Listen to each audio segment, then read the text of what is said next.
Hi, and thanks for stopping by. I am not an expert at anything, but I like to try new things. And one of the things that I thought I could do is maybe recreate this blouse that I bought.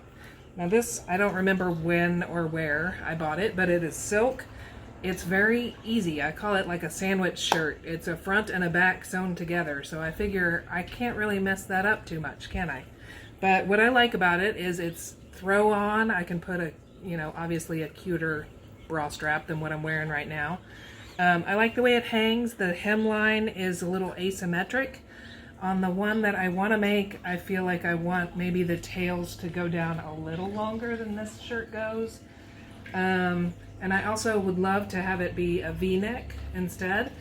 It has a little pocket right here. So I'm going to try and recreate this top. So I decided that I think I want the front of my shirt to be different than the back of the shirt because, like I said, I want the back to hang down a little longer. So I'm thinking that I might just have it be a lot longer. I haven't really decided the bottom yet. But I think that I just bought all this fabric from Cloud9. It's the part of the Lisbon Square line. It's so cute. I'm excited to use it. Hopefully I will do it justice. But I think that I'm going to use this for the front of my shirt. I think I'm going to put this on the back of my shirt, and probably my pocket and possibly trim will be out of this orange. The bummer with this orange, as much as I like this color, it really does not look great up next to my face. So I'm not quite sure. Probably the neck trim will be out of this, if I have neck trim. Not sure, making it up as I go. To cut the front of my shirt, I've made sure that I'm placed my fabric in the direction that I want it to go. So I want all these ladies' heads to be standing up the right direction. And I folded my template shirt in half on the fold of the fabric and just pinned it. And I'm going to cut around this shirt.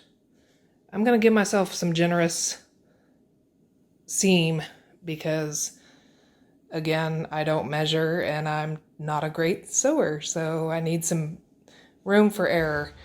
And I'm just going to cut around this edge because, as you can see up here, it's pretty flush with the top of the fabric. So that's what I'm going to do. Okay, so I have it cut out. And I left a little extra length here because, one, I don't mind if my sleeves are right at my elbows. And two, see how it has this little cuff thing here? I'm not quite sure if I can duplicate that, but if I can, I might try. So that looks like it takes some more fabric. So this is the front of the shirt, and this one has a scoop neck.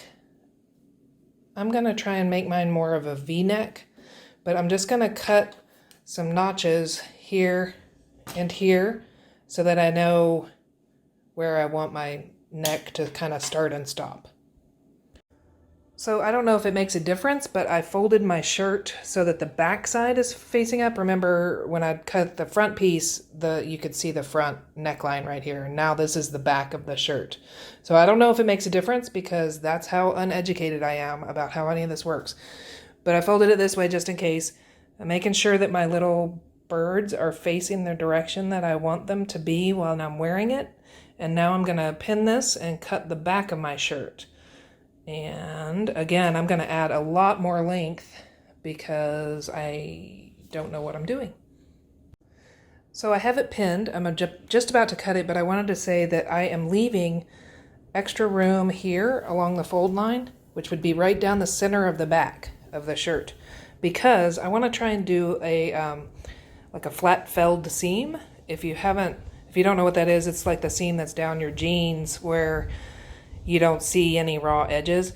I just thought something like that would add a little interest to the back and keep it from looking like a giant tent. I am not a small person, so I wanted to add a little subtle detail, and we'll see how that goes too.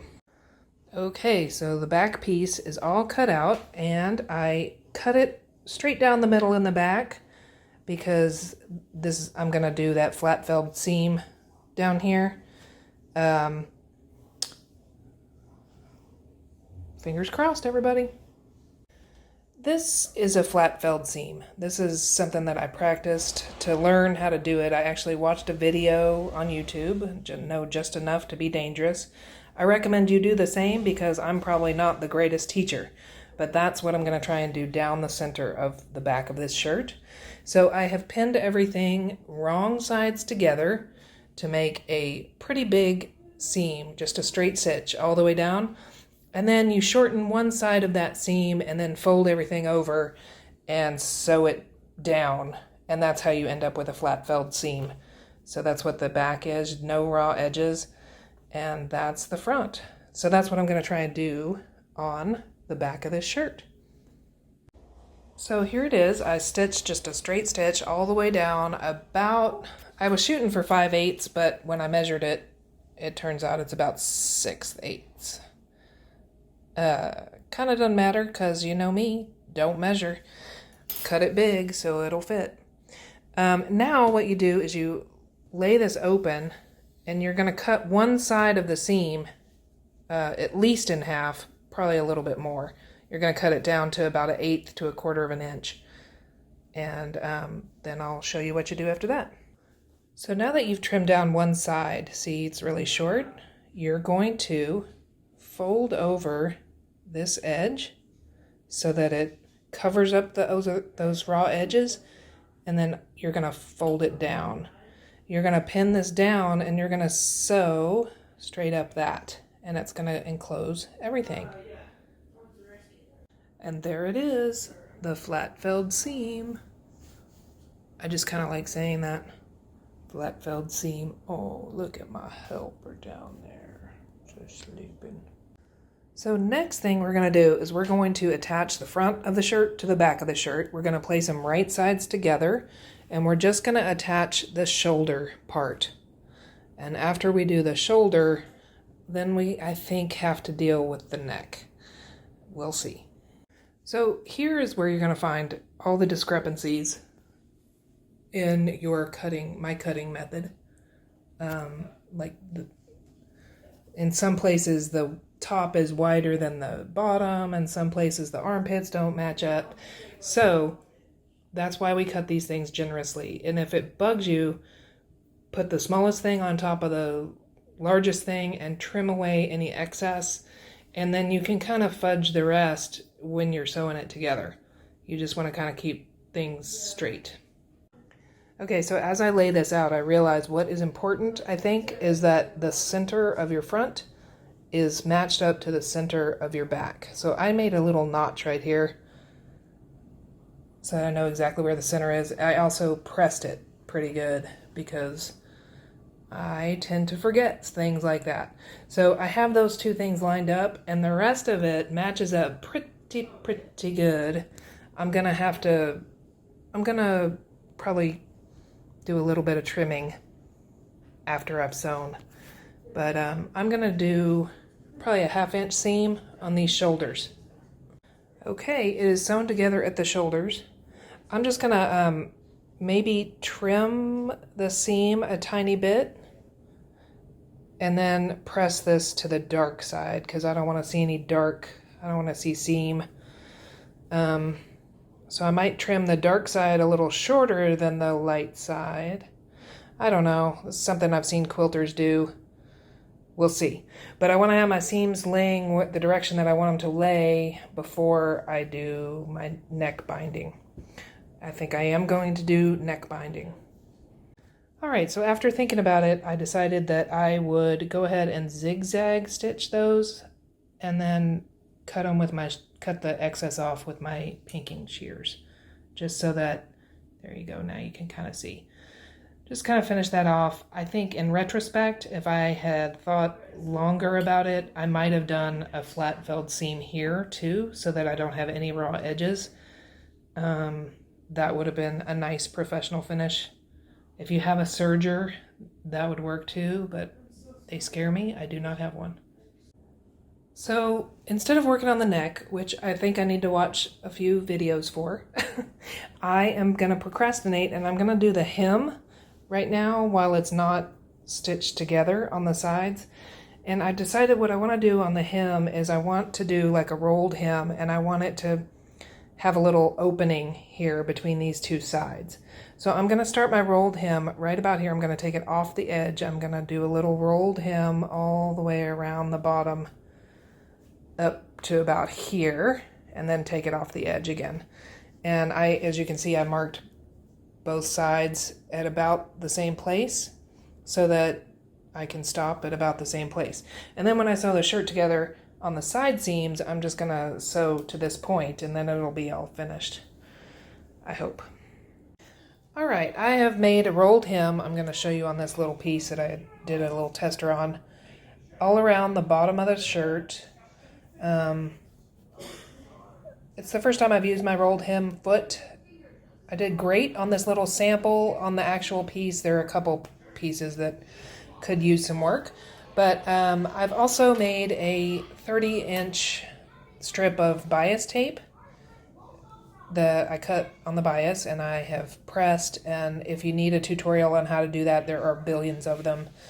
And I'm going to put this on the neckline of the shirt. All right, binding is attached to the neck. Woohoo! It could have gone a little better here in the front. I kind of, there's a little bit of a blob, but hopefully no one can notice it but me. All right, before I sew up the sides, I thought it might make sense to put the pocket on. So I made a little pocket. You can kind of tell I just folded up the edges, and I'm just gonna tack this onto the front of the shirt, sort of sewing right over where I basted the edges down. All right, the pocket is on, so now I just have to sew up. I'm not going to sew up the sleeve because I'm going to hem that last, but I did just put a clip there to hold it together. And then I'm just going to sew down the side until I get to here, because remember I rolled this. So it's going to be open a little bit right there. Both sides. Okay, I have sewn up the sides, and I did the same thing where I zigzagged and then did a little pinking shear to the edges, and I'm just going to fold under the sleeves.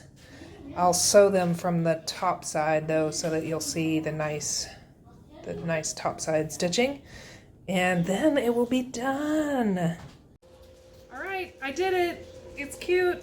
It's got a little pocket. I did my rolled edge, a little flap. It's longer in the back.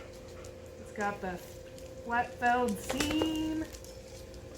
I'm very excited. It turned out okay. It kind of has a V-neck. I would have liked to have done that a little better. Live and learn. Hack and sew. That's my method. Thanks for watching.